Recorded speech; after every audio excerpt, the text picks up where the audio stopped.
Russian President Vladimir Putin has admitted Western sanctions will have a negative medium-term impact on his country. The comments come after months of insisting the punitive measures were not having an effect. Russia is currently the most sanctioned country in the world. Reliable economic data is hard to come by, but it's clear heavy war spending is only adding to pressure on an already fragile economy. Russia's defense minister inspecting his supply lines. Munitions like the ones manufactured at this plant are in short supply.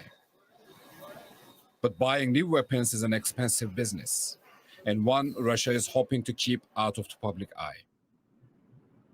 According to Russian finance ministry data, unlisted or classified spending has doubled since last year, indicating around a third of the budget is likely connected to the war effort. $31 billion in total, dwarfing all the other publicly listed government expenses. And Moscow's black budget is ballooning at a time of falling commodity prices, which make up the lion's share of Russia's earnings. Western sanctions also continue to bite, according to Russia's president. The illegitimate restrictions imposed on the Russian economy in the medium term can indeed have a negative impact. In this regard, we need to ensure a sustainable increase in domestic demand. In this situation, this becomes the leading factor in economic growth. It's unclear if the Kremlin can kickstart domestic demand. The country officially went into a slight recession last year with GDP contracting by just over 2%.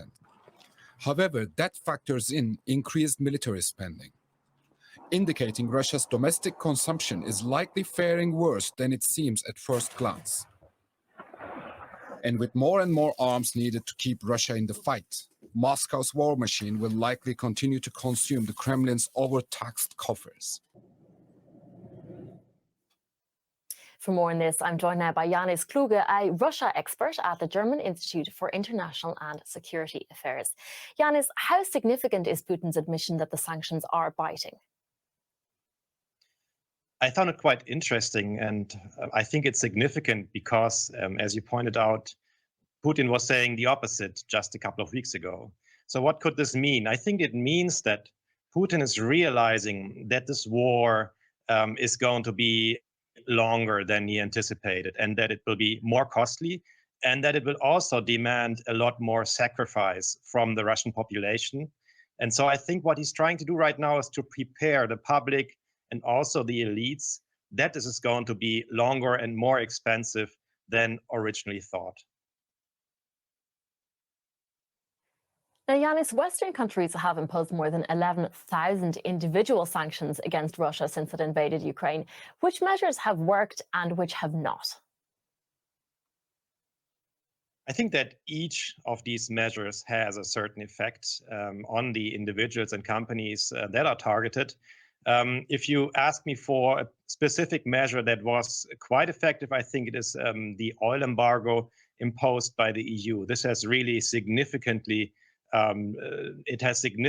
hit the income of the federal budget and is causing the kind of deficits that we are seeing in this data right now.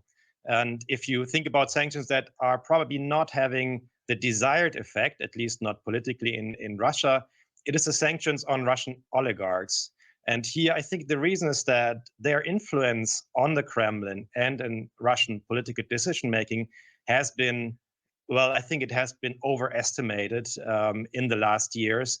And I don't think that the sanctions on them will cause any political change or any political impact on Putin's plans regarding the war in Ukraine. All right. Now, the war has also left Russia increasingly dependent on China. What are the economic risks for Putin being a junior partner to Beijing? I believe that the main risk is actually a political risk. So, I mean, it undermines Russia's sovereignty because in the future, Russia will depend on China for around half of its imports, and the most important imports are coming from China. So this will have political consequences, but there's also an economic cost. And the economic cost is that China has different goals in this economic relationship with Russia than Putin does. China wants to have a market for its exports and it wants to import resources, while Russia would like to develop its industry and develop technologically in the coming years. And this is under the current circumstances simply not going to happen. And this is the biggest economic risk from this reliance on China for Russia. All right, Yanis Kluge, thank you so much. Thanks a lot for having me. Now, in Russia, publicly criticizing Vladimir Putin's war on Ukraine often leads to harsh legal consequences.